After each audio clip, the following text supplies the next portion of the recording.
Thank you for joining us for the OG Original Glory podcast. I'm your host, John Carlson. This week, we are rejoining our story with Aaron. And last week, we left off at a real transitional point with Aaron's story. Aaron has a great story. It really is just a great story. You're going to love this week's podcast, and you're going to love the progression of his story. We'll pick up where we left off last week, and I think you're going to love where it goes. I think you're going to learn some things about what it might look like to walk with God, both in becoming a king and living as a good king. I know I did. Let's jump back into Aaron's story. But yeah, so 2015, I'm sitting around like I got 3 kids at home, and I'm like, there's no way I can get these kids through college. I can't even pay my mortgage right now. And that's when the business miracles started. Because by then, I mean, if you think about it, from 1996 to 2015 was all about dismantling.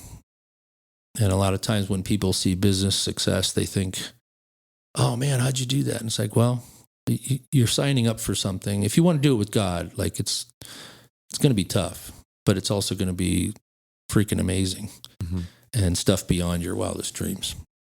So the 2000 or 20, whatever it was, 1996 to 2015 was just like massive training and massive removing of the false out of my life so that I could start being me. Funny thing is I think you and I have talked about this, John, like I was still a good leader during those years. Like that gifting of just being able to lead something and to be successful in selling a product and bringing it to market and, fixing operations, stuff like that. That was all still going well. I just was missing the key ingredient, which was dependence on God. I was giving God credit, but I was pretty much running the show in my head. So it was just lip service. Oh, totally. But I meant it. I really meant like, hey, this is all you. But really, he was plan C. Because I didn't know if he would give me a savings account that I wanted, or, you know what I mean? Yeah, no, I hear you on that for sure. So I'm flat broke at 45. I used the last little bit in my 401k to pay the mortgage. I got nothing left, and I'm coming back from a trip we'd already prepaid for California with our friends, and I get a call from a guy, and I go help his company. It's a demolition contractor, and just worked out timing wise. But he didn't pay what I needed, but it was enough. And then it became apparent that we wouldn't be able to stay working together. So I had this idea to start this concrete cutting company, which sounds fine on the surface, but if you know me, my whole life was white collar. Yeah. So like, why would I start a concrete cutting company? Well, this is crazy. Concrete cutting? Yeah. What is that real quick? Exactly. Because I didn't even know it existed, right? It's just you come in with these big saws with water and you cut concrete. So you can make new lines for underground plumbing or cut a hole in the block wall. It's all remodel stuff for the most part. Yeah, he has these giant saws. Maybe you've seen him when we've been over to his house. Aaron's got a pretty big property, but he's got these giant saws. I didn't see the saws. Oh, they're pretty cool. Yeah, they're fun. Yeah. But it was, what I didn't realize was that he was actually going, all right, now that you're understanding your identity, now it's time to go back and give the teenager and the little boy some fun. Because as a little boy, I always played with like those Matchbox construction trucks. And we would like dig holes and like make, how the big pits are for granite? Yep. Those big, we'd make these roads on the side of it. And so I always thought that stuff was cool, but I didn't have any training to be in that world. But I was 45 and I was like, you know what? I got nothing left anyway. I might as well. I was like applying at Target, like to just throw boxes in back so I could at least just maybe feed my family. But the willingness was there. Like whatever you want. You want me to be a janitor? Like I'll go mop floors. I got to do something. And then this comes up. And that whole story is, it's just one of those where when you finally give it all over, now watch this, son. It's like I could see him just sitting up there going, now I can look back, and at that moment I could see him just saying, watch this. You gave it all to me. Watch what I'll do. So, can you maybe tell us like a little bit more about those early stages of starting your business, and, what that looked like in your walk with God, your conversational walk with him? Maybe just kind of walk us through some of the episodes of that, because it's really pretty fascinating, pretty powerful. Yeah, that's a good point. In October of that year, 2015, I got the idea for the name of the company. So I wrote it down. I went and got a website, and the business training I'd had for 20 something years, I knew how to build a brand to a degree, especially for a small startup. So I did that, and I got a logo, which also came to me sitting out on my patio in the morning with my journal. The actual logo is still the logo that's on my trucks right now. Oh, that's cool. 7 years later, but I saw it in my head before so I told the designer, I'm like, this is what I want. And she's like, okay. And she nailed it. So I get that put together. I think I did the logo right away too. And then I just put it on mothballs. And then my sister, she's going to kill me for saying this story, but called me and said, hey, I feel like the Lord asked me to pay for your bills for the next 5 months. And I was like, what? Why? I mean, her business was doing well, and she's such a giver.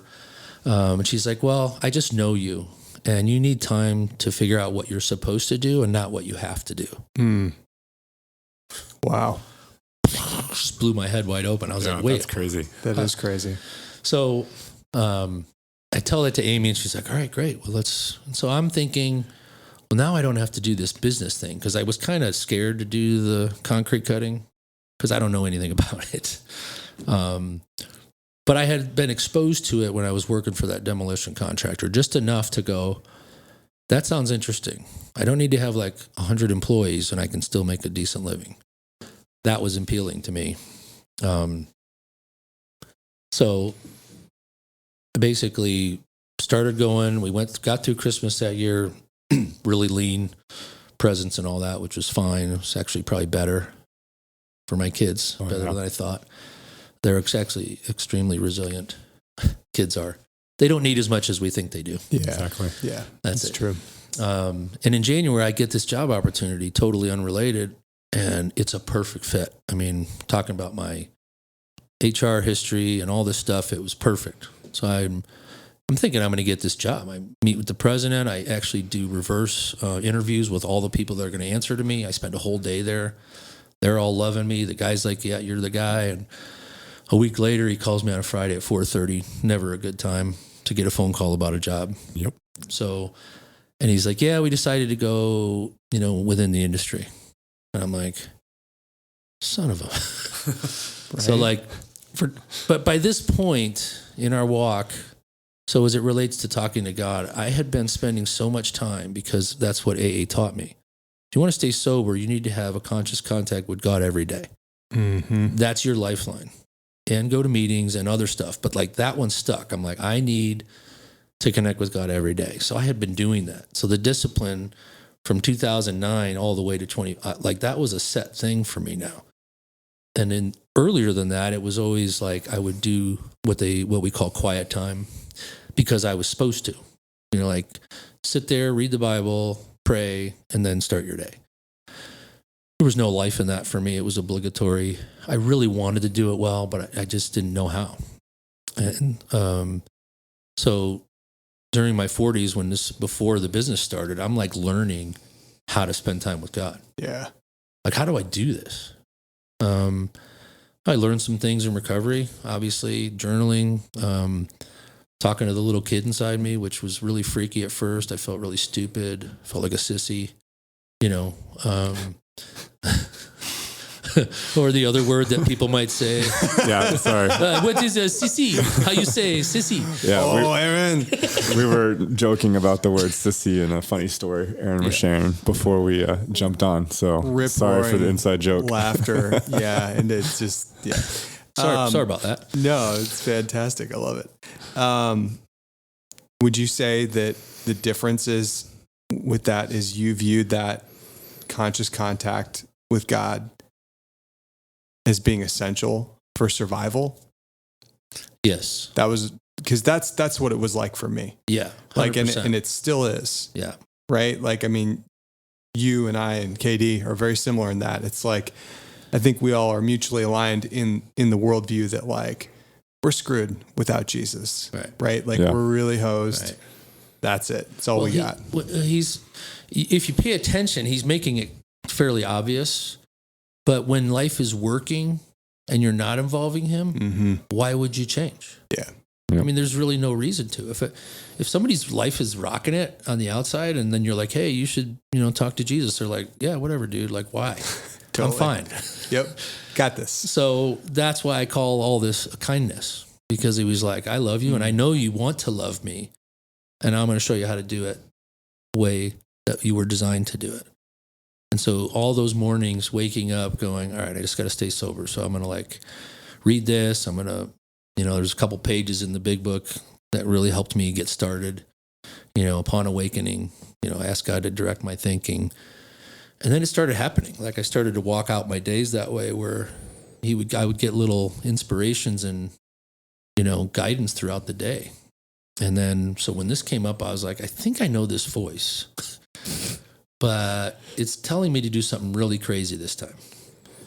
And so after that job thing didn't happen, fast forward, getting back to 2015, beginning of 16, that job doesn't happen. I mean, it wasn't 24 hours later and my wife and I were fine. We were like, all right, God's got something better. We're going to be fine. And shout out to Amy also for through all this, always supported me in the work world. Was always like, I know you'll do what we have to. We're going to be fine.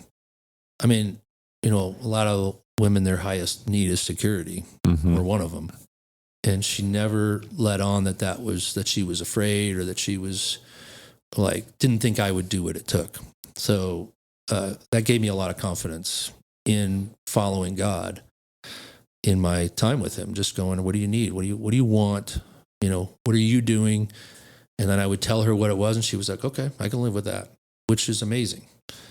But it took a lot of years. So a lot of times what I get now is, I just don't really hear God. I don't know how to do that. Yeah, it's not like you just wake up one morning and decide, and then all of a sudden you're dialed in. It takes a while to learn how to get yourself settled enough to hear what he's actually saying and not what you want him to say, and all that stuff. So, and you guys know this, but for those listening, that's one of the biggest frustrations is I love that you guys talk to God, but I don't hear him. You probably hear him more than you think. We're usually just too busy to pay attention. Because if he doesn't show up in the first 7 minutes, I'm out. Yep. You sit down at the table, you read a couple scriptures, you pray, and then you're like, well, now what? And you don't hear anything, so you leave.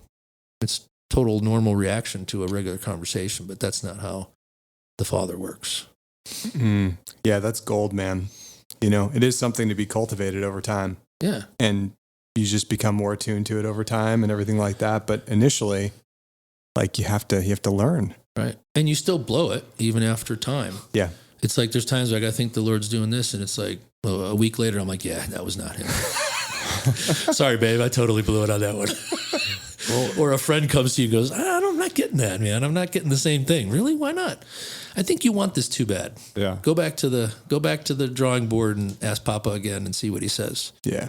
That happened to me this morning with the whole prayer thing. Really? I totally overlooked God saying, kind of hinting, encouraging, you're going to pray this prayer. And I was like, okay, maybe, I don't know. We don't normally do that. So why would you talk to me? I don't want to talk about that. Right. Let's move on to the next topic. I got some other stuff going on. There it is. Right? No, but I mean, honestly, that is a glimpse into most people's internal world. Yeah. Even people who are pretty yielded. Yeah. I mean, I would consider the three of us to be pretty yielded guys, especially in the world that we live in, right? And I have my stories that are just like that. Yeah. So.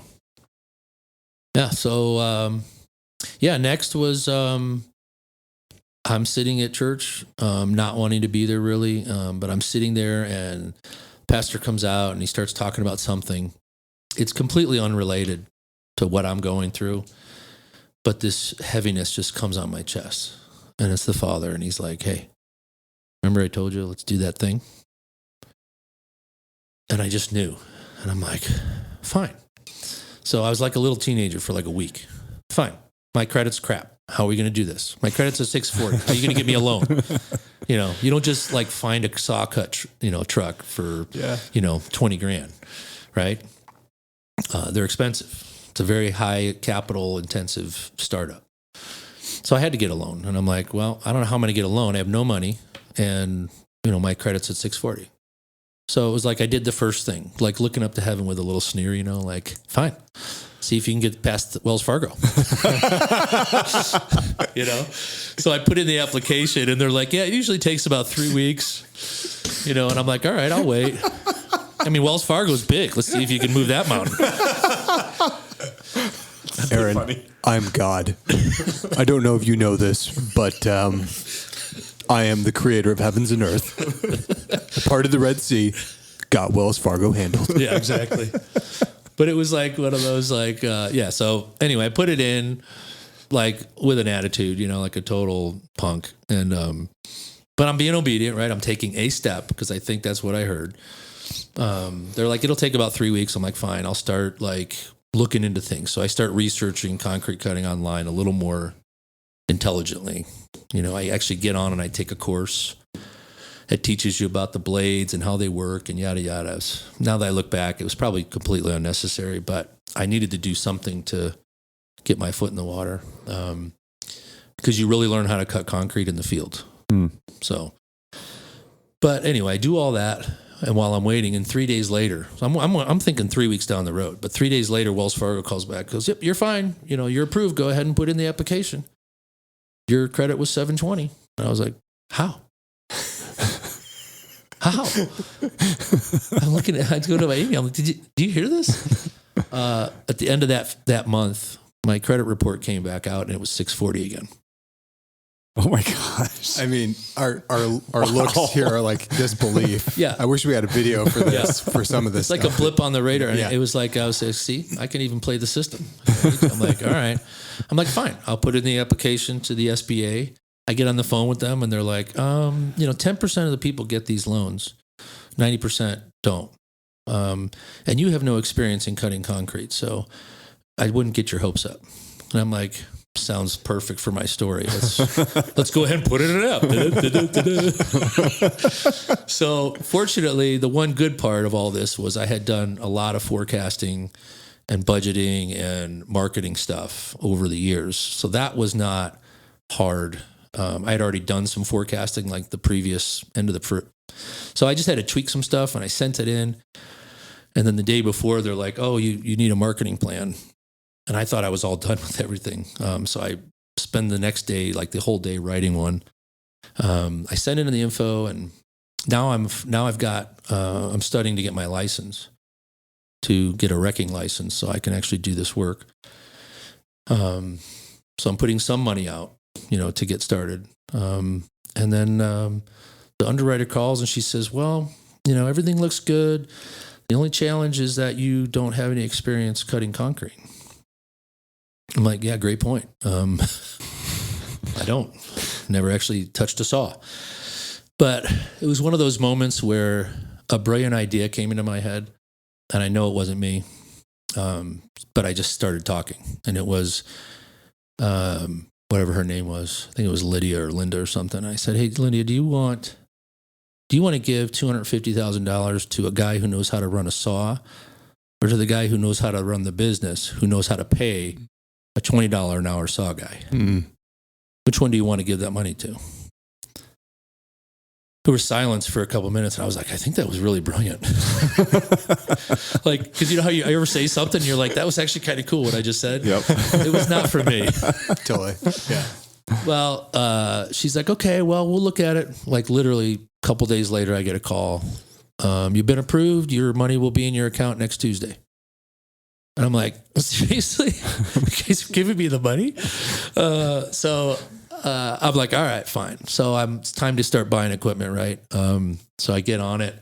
I'm thinking these trucks are not cheap. They're you can build them up to $500,000 if you want, but at very least you need a good 100 to 150 to build a saw truck. I find a used one for $20,000. I didn't know at the time how rare that was. Because you being in the industry now, I mean, you run these trucks into the ground because they're expensive to build. You don't just flip them. Right. By the time they're going down, nobody wants to buy them. This guy was just shifting his business, and he needed and I still have that truck 7 years later. Wow. It's retired in the back of the shop, but it still runs, and it's a good backup. But so I got that cheap, and then 3 months later, so every day now I'm praying to God, like, okay, now I really need you, because now somebody's giving me money. They're trusting me to get this off the ground. So I'm more desperate than I even was, a couple months earlier. Every day, all I do is I get up, I get out my Bible, my journal, some kind of devotional of some sort, and I'm like, all right, what's the trailhead, God? Where do we start? Is there somewhere you want me to read? You want to talk about something? Like, where are we going? And by this point, I had done boot camp with you, John, and I was learning how to ask good questions to God in communicating. One of the things I learned was that if he's not answering, you probably have the wrong question. And I've learned a lot of other things since then, but that was one big one that I learned early on. That was like, sometimes we're asking questions where he's like, wrong question. Yeah, that's really good. Let's go somewhere else. And so it's not that he's not talking. It's that's actually not what I want to talk about. So keep moving. But there were literally probably 20 to 30 days of him saying something and me going, really? That's out of order. Because I was a business consultant for a little bit, and everything you're telling me is out of order. Like, I got the loan before I even knew who I was going to sell to. Think about that. You guys are in business. Like, if you don't start a business without knowing who's going to buy your product. Yeah, it's no, just for sure. Stupid. But everything was so much on a shoestring of just like, all right, God, you want to go on this adventure? I'm in. And I'm just going to do it the way you say, the order you say it, however you say it. And if it fails, at least my heart was in the right place. And then, so he says, all right, join this organization. I join it. I make some phone calls. Still my biggest client to this day. Can't mention their name, but I call them and they're like, yeah, actually we just got rid of our other concrete cutter. Can you send me your rates? I did know what my rates were going to be by this point. I drove down to the office, won the account in the same day, and they're still my largest account to this day. Oh, wow. Nice. And then this guy comes along who knew how to cut concrete. I hired him as a 1099, well, that's an oxymoron. 1099 employee is not actually real, but that's how I was looking at him. Yeah. But he gave me confidence. So it was like, I can do anything because he knows how to do it. Right. So when somebody called and said, hey, I want to do this, I was like, yep. So that was one thing. I called 5 people off that stupid list. That's it. And one of them was still my biggest account today. Then 3 months later, I wake up at 3 a.m. and I wake up to this thought, buy another truck. I'm like, well, that's out of order. The first one's not even like 40 hours a week yet. Right. I'm just limping to get going, right? I mean, my first month, I think I made $5,000 in revenue. I didn't make it. That's all the revenue we had was $5,000. Yeah. And I thought I was killing it, So I'm like, okay. So I get on Craigslist at 6 a.m. Sure enough, there's a saw truck just listed the night before, right in my hood, right up the road, $20,000. Another one. Get out. Wow. 20 grand? Yeah. Off of Craigslist, I figured like you would have to go to like some kind of industrial website. 100%. Industry. It doesn't make any sense. I mean, now as I look back, if there's anybody in the industry listening to this right now, they're like, no freaking way, dude. That did not happen. Because it just doesn't. And here's what happened. I ended up meeting somebody when I bought that truck. I ended up needing it 2 months later. And God's like, you have the capital. Just buy the truck. You're never going to get a deal like this again. Yeah. I didn't know that. I didn't know anything. The guy that I met buying that truck, I ended up hiring him a year later, and he took my business with me to another level because of his 30 years experience. Mm-hmm. I ended up hiring that guy a year later, the guy I bought the truck from. So, just one thing after another. And I would go to these jobs. The first job I did myself using a saw, I actually got to the job and I was like, all the way there. I'm like, Father, I don't know what I'm doing. I don't want to look like an idiot. Can you show me how to cut this concrete? The only thing I've done is taken online courses and like talked with one of the industry gurus. I spent like 4 hours with him and he taught me a bunch of stuff. Mm-hmm. And so I had memorized everything he told me and I'm like, okay, this is how you cut. But when you turn the saw on and you get ready to drop it in the concrete, there's no getting around it. You just got to go. Yeah. So my very first job, I'm doing it next to a pool. And these are self-driving, big flat saws. And I'm like laughing at myself. Like I'm going to be the guy who like goes backwards and falls in the pool while he's trying to, do his first job. But I did it. It went good. They actually gave me money. And I left going, wow, okay. So I know how to do that. And probably like another, 50 times that happened in the first year. How many days I went out in a truck just going, Father, I don't, can you help me on this? Because I'm nervous. I don't want to look like an idiot. And now I have another guy, he's driving the one truck and I'm using the second truck and we're, I'm starting to do the work myself too. So that whole first year and a half, I'd say I was in the field, 3-4 days a week doing the cutting myself. So I had to learn how to do it. So Right. hand sawing, core drilling, flat sawing, it was crazy, but also very invigorating as a man. Oh yeah. I liked having a machine in my hands. I liked having a motor that was loud and doing really cool shit. Like driving down the road with this big old truck and all this stuff on it. And it just felt like the little teenager me was like, woohoo, but the little kid in me was freaking out a little bit. Like, can you help me with this? And so many times he helped. Have you ever, or is there a connection with your like God-given identity in what you're doing now? Because you kind of hinted at it a little bit about as a little kid, Mm-hmm. and now you're doing it to make a living. Yeah, that's an interesting question. I needed to know how to run a business before I could do this, Mm-hmm. because that part was actually the easiest part for me, which if you're a blue collar guy, that's usually the hardest part. Like, you know how to do the work, but it's like, oh, I don't know about starting my own business. Like, I don't know anything about taxes and LLCs, and it's freaky. But for me, that was the easy part. Mm-hmm. The hard part was learning not hard, but the scary part was learning the blue collar side. Like, how do I actually run this machine and not break stuff and, all that. I learned just before this started that, or just after I started the business, that the way God saw me was as a fearless change agent. And that was so I was like, because it's actually true, no matter what I went through, somehow I might have been paddling like a duck under the water, like you couldn't see it, freaking out, but I would tackle anything. Mm-hmm. So even though I might have felt fear underneath, my actions were fearless, like a reckless abandon. Like, you put me on a task, I will chew on it till it's gone. I'll get it done.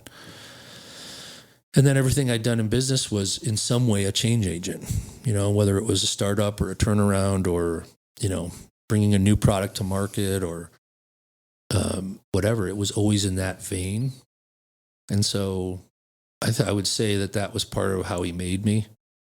And now it was all coming together in one shot. And now I was doing it with the right motive, Right. which was epic adventure with God. Because my whole motivation was love the whole time. It wasn't like, I want to be really cool with cool trucks. That was like the icing on the cake. The initial was, okay, God, I'm starting over. So whatever it is you want, like, I need to have time to meet with guys and have coffee with guys that are struggling, with guys that are, the shit's hitting the fan. They don't know what to do. Mm-hmm. That's part of my call. And so when we started the business, it was like God would say to me in the morning, like, hey, that coffee with John is the same as a job walk for a big job. Like, in my kingdom, they're the same. Right. Because it's what I'm telling you to do. Mm. So when I did that, And I got that like calibration in my head about like, don't worry so much about building your business and making a bunch of money. Worry about doing what the Father says each morning, and I'll take care of that other stuff. I'm like, oh, okay. So I would go take these coffees, right? I'm trying to start a business, but I'm like, hey, this guy's wrestling. He asked me for coffee. I go meet with him. I'd get out of those meetings, and every single time I would have work come through. I'd get out of the meeting, I'd look at my phone, and there's an email. Hey, you won this job. Come on and do it. You know, sometimes they were worth $2,000. Sometimes they were $30,000. And I was like, this is a great system. Yeah. I just do what Papa says, and he takes care of the rest. Now, it's not, I mean, I've had struggles. Obviously, there's been loss, and there's been, you know, injuries. People tried to steal stuff from me, all kinds of stuff, just like any other business. But it's been way easier to run it with God than on my own. I guess that's the bottom line. And it's way more fun. Because he just comes through in so many ways where you're like, oh, I don't know how to deal with this one. And, you know, sometimes I got to do work. I got to research stuff and figure stuff out. You know, we're not robots. But at the same time, I've just had way more fun doing it with him. I think before I was doing it, like I would do what I would do, and then I would put God on top and try to like kind of overlay God. Yeah, let's overlay this. And so that everybody thinks, part of that was posing too. Part of it was just wanting you to think I'm spiritual. Mm-hmm. But what happened with this was a complete restructuring of my foundation. What are you doing, and what do you want to do?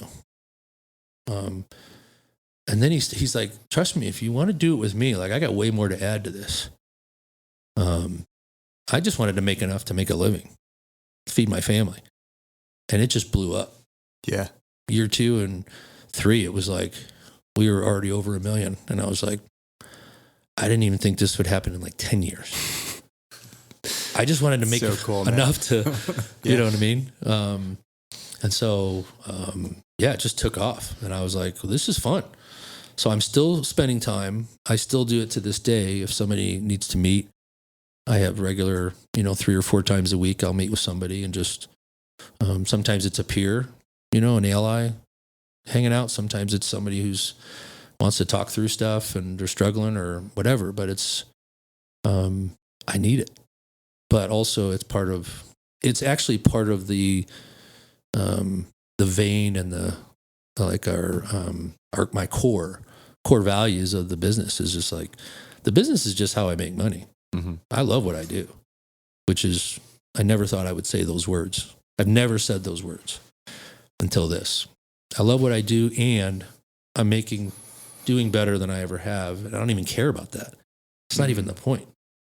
Point is that my life is full because I'm doing what he made me to do versus what I thought I was made to do, or what I thought I should do, or, if I make enough money, John will respect me. You know what I mean? And it's just not true. Nobody gives a rip how much money you make. Yeah. If anything, it's the opposite of endearment. It's more like, oh, you're one of those. I guess we can't be friends because I'm not at your level. Mm-hmm. Mm-hmm. I don't ever want to be that guy. It's always like, dude, I'm just one bad decision away from blowing this all up, by the grace of God. But also I'm not afraid to be who I am. And I actually like myself for the first time, in 50 years. It only took me 48 years to figure that out. So good. There's a lot of places we could go with this, but I know that you love your employees. We've had some conversations over lunch, especially around like that one employee that was, instrumental in you building your business and your go-to guy for all those years. Yeah. And, I to kind of brag on you and know that you loved him well, throughout the course of his life. And so I have some visibility into that. But at the same time, God also really raised you up as a leader in your church, at your small C church. Yeah. And, you went to boot camp with us. I think the story goes, you're driving home. I'll let you tell the story, but you're driving home and you get the sense of something, right? You're on it. And, then you move into this position of leadership within your church. Would you tell us a little bit about that? Because the two seasons go hand in hand. Yeah, right? they're actually right next to each other. Yeah. So 2015, I do boot camp with you. That was the fall that all this business stuff was getting kicked off, right? So I'm getting a sense of like, maybe there's a journey here that would be fun, but also like I'm feeling free, like the straps are off. I'm just like, I got nothing to lose, man. My boys are watching. I don't have any money. Like, what do we do, God? We got a whole clean slate. And then about a year and a half later, Brad Larson, wonderful dude. He's, has a business background, but is also now one of our pastors, and just a really passionate guy and really authentic and really wanting good for the men and the humans of our church, all of them, children, women, everybody. We just started meeting, and he says, "Hey, would you run one of these boot camps?" And I'm like, I had forgotten what I said to God on the way back from mine.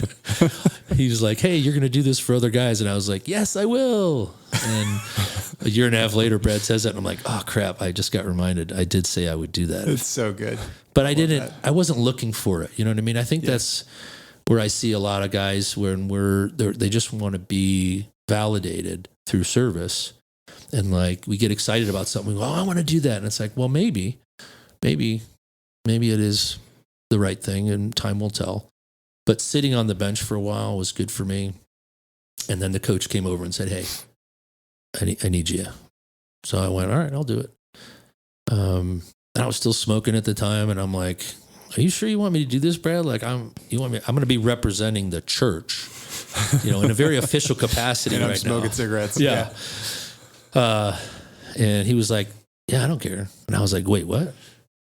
Well, nobody's ever said that to me. Everybody's always like, "Yeah, you should probably drop that before we entrust you with the hearts of 30 men." That's what I was expecting to hear. And I was actually fine with it. If I would have that would have disqualified me, I'd have been okay. But he's like, "No, man, he had gotten to know me enough and knew my heart and knew who I was, I think, a little bit." So I don't want to make it sound like he just rolled the dice, he had a little bit of context, but ran the first one, and it went amazing. And then we just kept going. So we've done like 9 of them now, and over 200 guys have gone through it, and the stories are ridiculous. But I'm more excited about that than about starting a business. Yeah. And that was fun too. But I mean, that's just the funding for doing what the kingdom wants me to do in an eternal sense, Because at the end of the day, this is all going to fade away pretty quick, and it's going to be burning or whatever you want to. It's going to be gone. Yeah. And then there'll be eternity. So I'd rather invest eternally than, short term. Yeah. And so you've now, with this last weekend, a couple weeks ago, whatever it was, you've taken over 200 guys through. Yeah. Yeah. And the stories are incredible. And it's not, yes, I had to step in and do my part, right? I have to do what the Father asked. But, when guys come up there and they're that willing to jump in and do the work, the results are amazing. And the content, it's not mine, So it's just so well done. Yeah, it is. But it's more I think the experience of being in a bubble in the presence of God for 3.5 days, where guys are like, "I've never had this before." Mm-hmm. It starts by putting your phone down for 3.5 days. That goes away. A lot of our problems go away. Oh yeah. Can't look at porn when your phone's locked up. It's true. And you're out in nature, and it's like, yeah, that's just not an option, dude. Here's what we're doing. So, and I guess the true test of any man changing is ask his wife. And lots of good comments from them, which is when you're, making ground. They're like, "I don't know what you did to him, but he's different. And he's staying that way." Oh, all right. Oh, that's funny. It's so true. Yeah, I'm not on staff or anything. I'm just another dude at the table, just trying to be what God asked me to be, which is what we are trying to teach them. You have something unique to offer the world that nobody else can. I mean, the three of us are sitting in these chairs, but there's other people that need to be doing stuff that the three of us can't do. Mm-hmm. They have a name that's very specific to them too. Exactly. And I just want to walk in the one he gave me and be that guy. And then I'll let you, John, you be you. KD, you be you. You know, that's fun. Then you can celebrate each other and there's no more comparison. Yeah. You know, that to me is the most beautiful, when something good happens and you're like, oh, dude, that's so amazing. And I don't have to sit here and go, why didn't God do that for me? You know, it's not how it works. Yeah. It's been really fun to watch all of that unfold over the last, I don't know how many years, you know, since 15, I guess, to watch, you just kind of take that and run with it. And the way that you've engaged with a lot of men in their lives and loved these men in the context of your church community. Mm-hmm. That's been really, really cool. Yeah. Thanks. Go ahead. Just a kind of fun note, you know, my relationship with Aaron is I hear a lot of stories through his connection in our similar circles. And, I was with Aaron when he went to that boot camp. I was at that retreat. But over that course of time, you just shared about your business and how that evolved and how you walked with God. But the comments from the people that we both know were always about what you were doing, about leading other men and taking men through the boot camp and sharing that message and being on fire for God. So I think that says a lot about who you are and who you are with Christ and how you're living out your identity. And I think that's really cool. So I hope that's coming across as a compliment. Like, yeah, that's really impressive that like you have these kind of not similar, you have these two things in your life that are really blossoming, but the one that is gaining attention, maybe even outside your purview, is what you're walking with Christ and how you're sharing that. Yeah. Thanks, man. That means a lot. Yeah. That's really neat. Yeah, it's good stuff. I'm going to see if I can find this portion of this book and read this. I really was kind of led into this book, and I think you guys will kind of see why. Oh man, my eyes are not as good as they used to be. Here, pass me the book. That's criminy. You've got glasses on, you cheating. Okay. We come now to the goal, in some sense, of the masculine journey. The maturity for which God has been fathering the man since his first breath, to be a king, to wield power, influence, and property in his name. It is as great and noble an undertaking as it is difficult. History makes that very clear. The reasons for many of our miseries upon the earth in these days is that we have lost our kings. Yes, we find men in power, but they are not true kings. It is not through the initiation that they have come to the throne, nor do they have the heart of a king. And that is a dangerous situation indeed. When a man is made king who is unfit to be one, and it has brought the ruin of many kingdoms, homes, families, churches, ministries, businesses, nations. Kind of going to the next page here. It is a matter of heart, my brothers. There are many offices a man might fulfill as a king: a father of a household, manager of a department, pastor of a church, coach of a team, prime minister of a nation. But the heart required is the same. And here he quotes Proverbs 21:1. The king's heart is in the hand of the Lord. He directs it like a waterhouse wherever he pleases.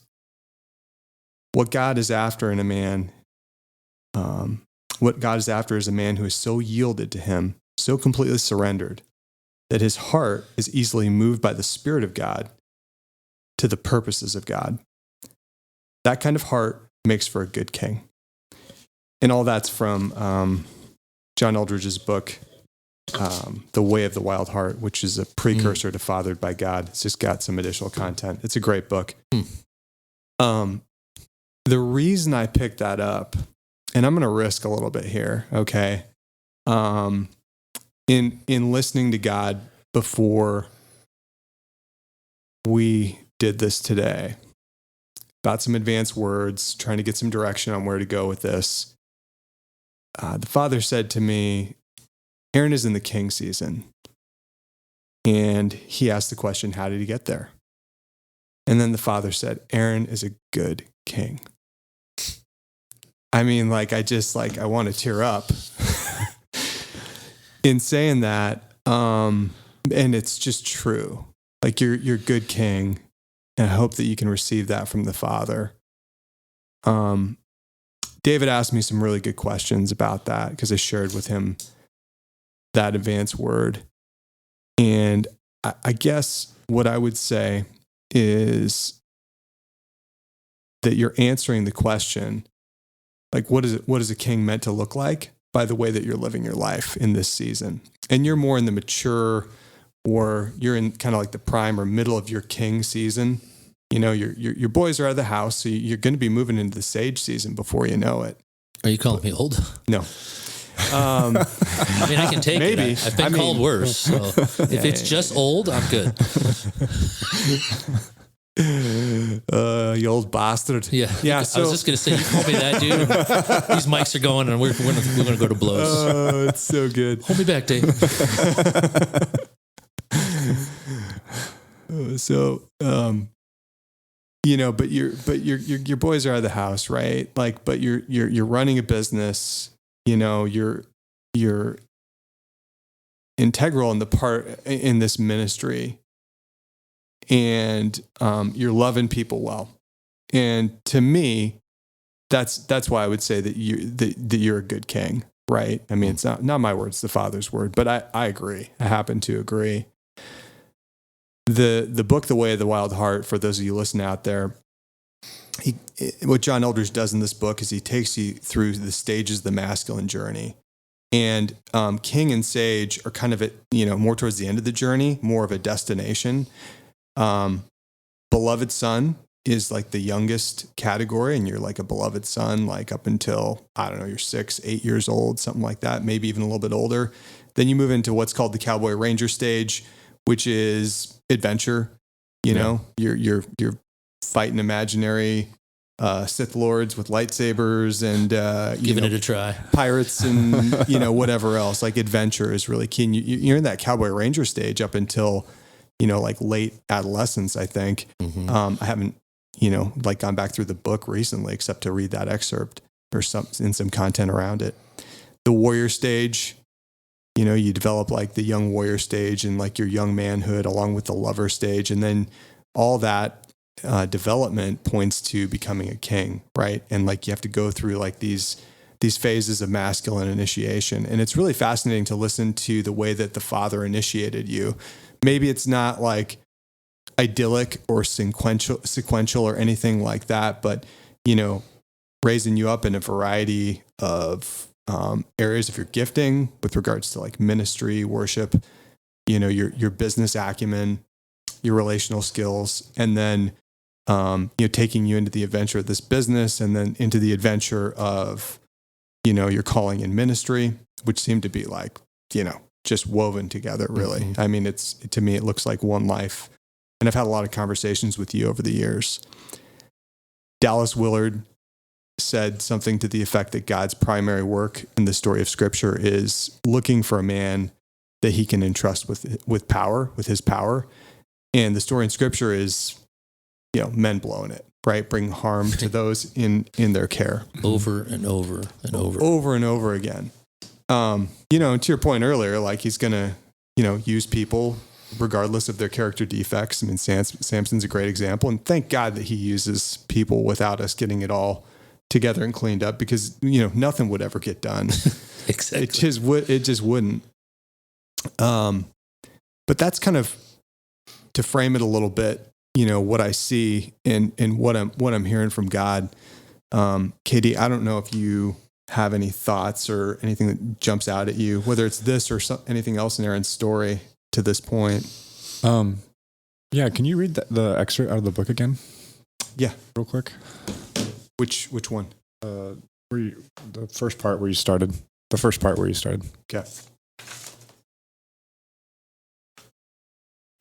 Okay, so we come now to the goal, in some sense, of the masculine journey, the maturity for which God has been fathering the man since his first breath, to be a king, to wield power, influence, and property in his name.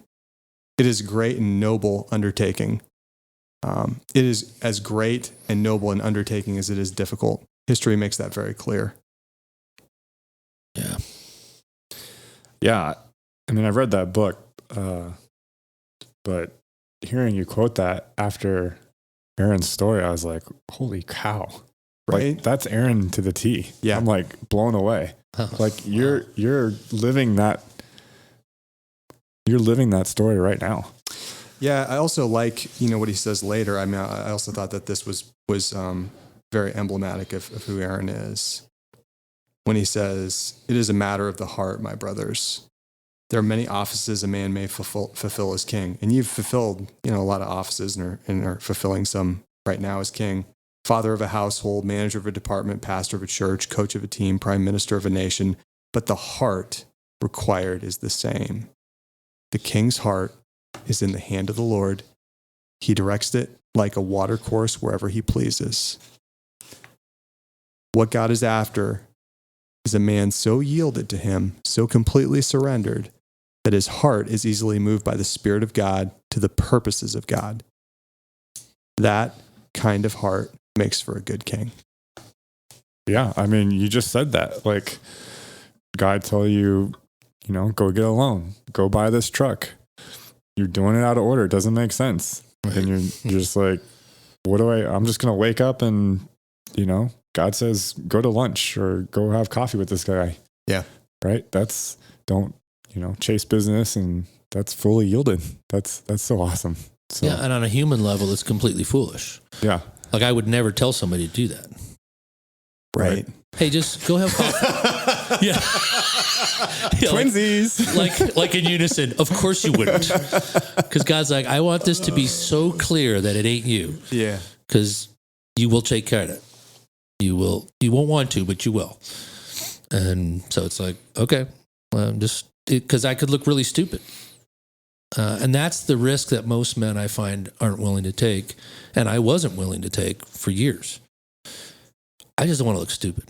That's like one of my biggest fears, right? Yeah. Like, either in a conversation, I don't know what you're talking about, or whatever. Like, I mean, this used to be, my wife and I would argue about the best way to get somewhere. I'm driving. She's like, well, why don't you go down this way? Because it's faster. And I'm like, it wasn't that I didn't need her help. It's that I didn't want to feel stupid. Right. So then the little kid in me is like, what, you don't think I know how to get there? And then we get into a fight about it, and it's like, there goes date night. It's like, great, enjoy your chicken. It's just, so now it's in the maturing process. It's like, I'm laughing because it's so true. That's happened so many times in the same exact argument. Right. Like, why are you telling me how to get there? Right. But the thing is but then what I'm not telling in the story that you need to hear is that there are times when I do miss my exit. Oh yeah, me too. And she's like, are you going to get off here? And I'm like, son of a, yes, hold on. Why didn't you tell me that? Hang on, everybody. I got to get off here. I'm on autopilot. Yeah. I'm heading to the office. And then I'm like, oh, it's because of your beauty, hon. I can't be in the car with you and focus on driving. I'm driving the kids to school. Yep. Yeah. Exactly. Yeah. I'm not checked out. I'm just driving. Yes. That's great. And then so she saved me so many times that you miss that part in your head. It's just the times where you know where you're going and she tries to help that it's like, yep. Hey, why do you need, it's like, hey man, what about the time she saved your ass? Like, you would have been 16 miles down the road if she didn't say anything. Yep. So now we just laugh about it, and it's a fun thing. That comes with time. And I think with what you just read about the king thing, Morgan Snyder does a great job in Becoming a King also. Yeah. Creating this mindset of younger men to go, hey, you want to run a kingdom? You got some stuff to get in order first. And nobody ever told me that. But the Father took me through the journey of getting there. And I have, listening to you say that about me is I gotta work on receiving that and being okay with it. But at the same time, when I look back, you just don't get this stuff. He doesn't just hand it over to you. Mm-hmm. Because there are thousands of men in power that are still little children. And that's why people get hurt. Yep. They missed the first 4 stages, which are crucial. If you don't know you're the apple of God's eye, you don't know that you've got what it takes and you can risk it and go for it. You don't know that you have what it takes to love a woman's heart and go for her heart and not her body. Like, most men are children, and you're 60 years old and you're still looking at women as objects. Like, you missed a really crucial stage. Yeah. And there's no judgment. It's just, sometimes we're just not ready to be kings. And he's such a loving father. If you really want a kingdom, he's going to get you ready for it. And that requires training, pain, discipline. I hope our listeners are receiving the whole story, right? I mean, we've spent the last few minutes here celebrating Aaron, which is really deserved. But it's the whole story that needs celebrating, because it's agreed how God has operated. And I mean, probably the biggest chunk of this, if we went and looked back at the time, was the dismantling, right? Mm-hmm. Yeah. So my hope for whoever's listening, that wherever you're at in that stage, you have some kind of, you're gaining hope from having a preview into what lies ahead. But also, you're not alone going through whatever you're going through right now. And it looks different for everyone. Yeah, it's really good. And, Katie and I are in the king stage as well. A little bit behind you in some ways. Like David's son just graduated from high school, but my kids are 10 and 12. Right. I'm in the thick of it. And, I've had, my experience as a business owner and everything like that. And I will say, like, it's hard. Like I've told David this, that the scene that really resonated with me in the Black Panther, which I think is a very kingdom movie. I mean, it's just brilliant. Mm-hmm. Is when the Black Panther, younger Black Panther, I can't remember his name. T'Challa goes into, the spirit world, bumps into his dad, and he looks at him and he says, "It is very hard. You have a good heart. And it's very hard for a man with a good heart to be king." Mm-hmm. And I was just like, "Oh, amen, brother." It's so true. It is, when you have a heart, when your impetus is love, you take some arrows, and, it's just the way that it is. Yeah. But it's also worth it, right? Mm-hmm. Because in the end, one of the things is you don't want to punish the 90% because of the 10% that goes with for your children and your employees. Mm-hmm. I just don't want somebody stealing from me. He might, but the other 6 guys aren't. Yeah. So don't treat them like children when they're not acting like children. They're acting responsible. So you treat it accordingly. You got to treat men with dignity. I mean, all my workers are men at this point. I would hire a female in a heartbeat if she wanted to run a saw. Just haven't found one yet. Yeah.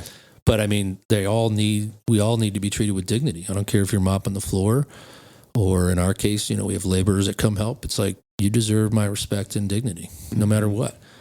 And I learned that from somebody. It's not like, where it's like, if you've been on the bottom, you know what it's like when somebody who you esteem or think is important shows you respect.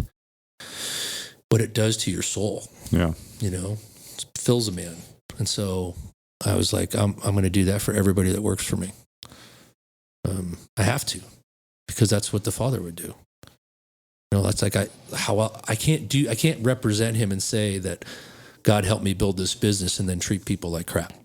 That's not going to work. Right. I will lose money before I will mistreat my employees. Mm-hmm. You know what I mean? Like, it's that kind of level of, that's way higher on the priority. I mean, making money is like way down on the list. But guess what? We have great margins. When you put the things in the right order, it's all fine. Yeah, it's amazing. It's seemingly way out of balance the with God life is seeming from a worldly perspective, it's way out of balance, right? Like it's very God centered. Mm-hmm. But he makes time in his economy, right? He provides. Yeah, he brings it from places that you could have never created Yeah. yourself. Just like, all of us are dads. You look at your kid and you're like, they do something that you're really proud of and they didn't think you were looking. And you see the purity of the act. I mean, you just want to shower them with praise and blessings. And dude, we're going to get ice cream. Why? I don't know, because you're awesome. And the kid doesn't even know. Like, it's that kind of, like, I see the father sitting up there looking for his children. Who can I just bless the crap out of right now because I love them and I'm watching and I see. And we still get a lot of blessings we don't deserve. But then those other ones that are so sweet where he's like, hey, I see what you're doing. Mm-hmm. Watch this. Yeah, for sure. Yeah. We're all going to get ice cream after this. We are? Oh, yeah. Oh, dude, I'm so there's an stoked. ice cream shop right there. Oh, yes. And it's so good. Oh, shoot. Wait, what time is it? I have dinner in an hour. Papa's got ice cream for us. That's okay. Well, you can get a... As you can tell from looking at me, I can fit it. I get a non-dairy option. See, there's always that too. It's it's not even ice cream. Oh man, but it's pretty good. It's cold brew with coconut cream. It's Sounds disgusting. Oh, it's actually. I kind of look at it. It's really good, but it's like healthy. I love you, John, but that's not ice cream. That's like chewing on barley, leaves or something. So funny. Man. It's actually really good. Surprisingly, broccoli ice cream. Yeah, broccoli ice cream, broccoli pizza. What? I mean, for all those that are healthy out there, I appreciate that. But don't call it ice cream. Faux cream. Yeah, faux cream. Fake cream. I'm going to have some faux cream. Y'all can have some ice cream. Maybe 2 scoops of gelato. Yeah. I really appreciate a lot of the similarities in our story, actually. Like there was a couple of threads in your story without like going into details that really resonated with me. And I just appreciate that. It's just nice on a soul level to connect. I really felt like as you journeyed through it, I was with you on a soul level, just in general, but there were a couple of areas that it really never jumped out at me before the way that they did. And I heard some new things. I know your story in a general way, but really appreciate that your authenticity, your vulnerability, your transparency, and you just being you and showing up. And it's been really fun today. Yeah. Thanks, man. I had a good time too. Yeah. I'm getting one more phrase I have to say because I feel like we're supposed to end it, or not end it, but I need to say this before you cap this thing. It's for the people out there that are listening. A lot of times people see things and they want to, I'm just going to say what I think I'm supposed to say, which is the journey is hard for a reason and it's okay. Like you're not alone. You're not on your own. Your father's with you. There's other men going through the same thing. You may need to connect with some of them so that you can actually experience that brotherhood. But the reality is you are heading somewhere if you're yielded. If you're yielding yourself to God and you're going through a tough season and you're not happy with your work or you're not happy with whatever, like stay the course, do the work, and good things are going to come. I mean, that's like a guarantee. That's the kingdom economy. Mm-hmm. Yes. That's the way he works. It's not like, in 23 years and 6 months, you will have this. That's not how he works. So it's all about yielding, following, and then when it's hard, talk to somebody about it. But you're not the only one. The stories in the Bible are ridiculous with that. We don't always get the whole story because there's like 400 years in between stuff. And it's like, well, what did Moses do for 40 years in the desert before he went back to Egypt? Like ate bugs and like that sucked. Yeah. So there's always deserts in our life, but the deserts are what create the beauty. So hang in there, stay the course. You're not left out just because you're not getting everything you want today. Mm-hmm. It's really good. Thank you for that. Yeah. Thank you. Yeah. What else do you have before we bring it in for a landing? I don't. I'm good. Well, we love you, man. Thank you so much for being with us. Thank you all of you out there listening to the OG podcast. You can check us out online at originalglory.com, where you can find additional resources, the blog. You can also get a look at our gear and Gear. You have gear? We got gear, man. Where's my free t-shirt? It's coming. Where's my free t-shirt? It's coming. Well, we had to see how this went first. That's my commission. You earned it. You did. Wait, is it like Go see KD after the show. I'll go to the merch table. I'll figure it out. Yeah, exactly. So I love you, man. It's fantastic. But yeah, no, thank you for joining us on the OG podcast. I'm your host, John Carlson, along with KD and Aaron, and we'll see you next time. Peace. Thanks.